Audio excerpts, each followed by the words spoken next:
So let's go back to 2008, 2009, which is when this thing burst onto the scene, or rather crawled very quietly onto the scene. The idea for the software was released on a sort of obscure mailing list, cryptography mailing list by someone going by the name Satoshi Nakamoto. And a few months after describing the system, the Satoshi Nakamoto released the software that made this possible. And it became clear pretty quickly that Satoshi Nakamoto was probably not the name of a real person, that this was probably a pseudonym. He had a bunch of different email addresses, satoshi@gmx.com, and Satoshi would email with some of the other early people who got interested in this, and but never talked to them on the phone, never met anybody in person. And what was clear from Satoshi's early writing was that Satoshi was interested in this broader project, this 20-year project to create digital cash.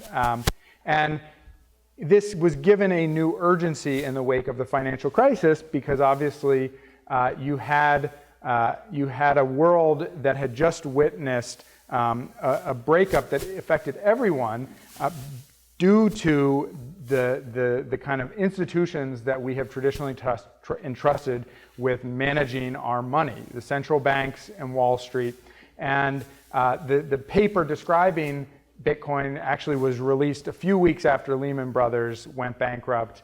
And the paper releasing Bitcoin talked about the need to find an alternative to this financial institution that we've relied on for so long. Now, I want to hit on a few of the kind of highlights of this story after Satoshi released it into the world. During the first 2 years, the story of this technology really was that it was kind of constantly on the verge of death. It was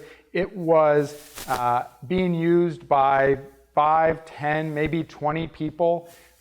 This Bitcoin software was being downloaded by people, and those people who joined into the network, and we can get into this more if anybody wants to, were getting the new Bitcoins as they were being released. The system was set up so that ultimately 21 million Bitcoins would be released in a very steady schedule, about every 10 minutes. And they would be released to, the system was set up so that they would be released to the people who joined the network. And so that was supposed to serve as an incentive to get people using Bitcoin, downloading the Bitcoin software. And you had a couple of people who did this. They looked at the software and they thought, this is going to be the next global reserve currency. This is going to be the next digital gold. I'm going to join this. I'm going to start collecting Bitcoins, and someday they're going to be worth $1 million each. And it all seemed very far-fetched, and they laughed at themselves, and it seemed very silly. And quite frankly, for a long time, it didn't go anywhere. The Bitcoins were being released to the people, and they didn't know what to do with them. They sat on their hard drives, and they would send them around to each other, but you couldn't buy anything with them. They were essentially useless, and so a lot of the early people dropped out. And I think one of the interesting, the characters early on who's most fascinating is a Finnish kid named Marty Malmi. I think he was 20 at the time, if I'm not mistaken.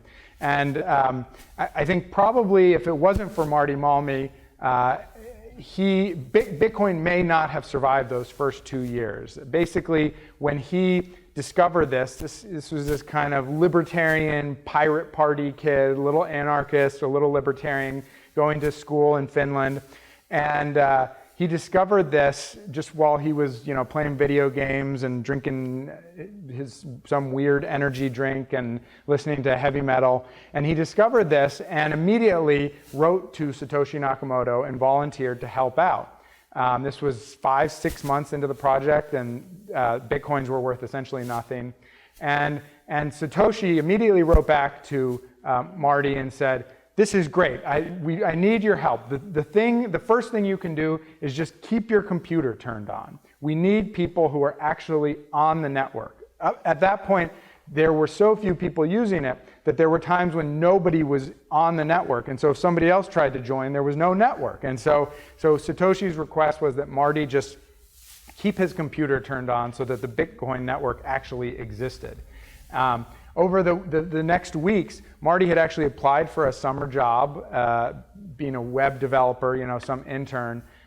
He didn't get it, and I like to say that because he didn't get it, he was able to work on the Bitcoin project, and over the next month, he kind of became the lead along with Satoshi in making the website more readable, sort of marketing it on Facebook, and it was because he didn't get that job that I think Bitcoin may have survived that summer, because Satoshi had somebody to work with on this, and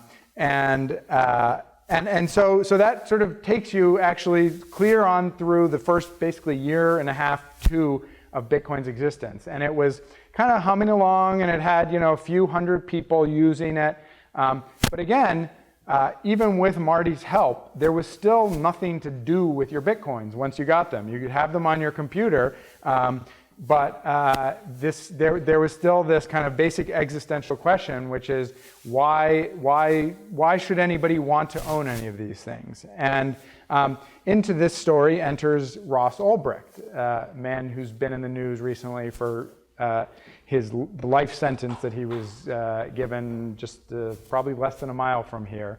Ross Ulbricht is a kid from Texas in his 20s. He dropped out of grad school at Penn State, and he in early 2011 created the Silk Road, which is probably the most famous outgrowth of Bitcoin so far.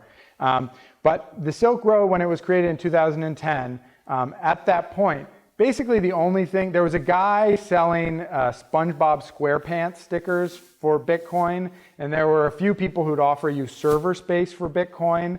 But other than that, there wasn't really anything you could do with them. Bitcoins were still worth, maybe 25 cents. Somebody would pay you for a Bitcoin, or 50 cents, because people were betting that at some point these were going to become useful.